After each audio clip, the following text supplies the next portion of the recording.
Welcome to the video tutorial section for eHRAF Archaeology.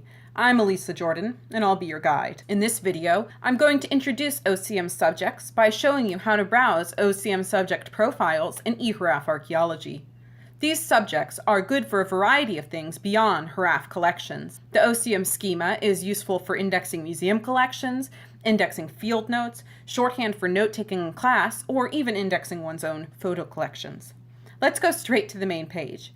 Here we can click directly on Browse Subjects. This tab usually brings you to an A to Z index of all subjects. There are actually 3 methods of browsing by subject, and you can switch between them by using the buttons located right below the tabs. These methods include A to Z index, that's where we are, major subjects, and OCM identifiers. For my purposes, A to Z index works great.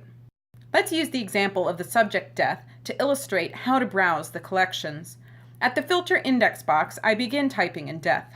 We find that there are 2 components of the subject profile, subject description and related documents. Let's click on Subject Description to find out more about how death is indexed by HRAF. Subject descriptions provide a subject name, OCM identifier, and subject description.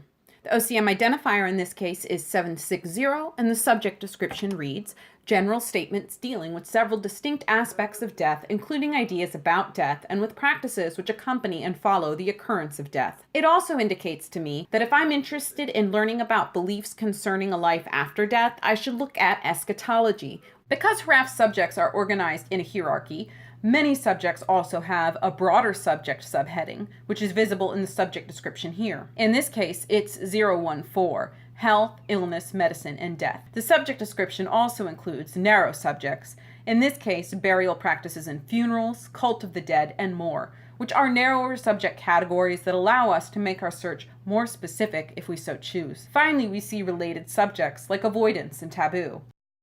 Other ways of browsing subjects include browsing by major subject.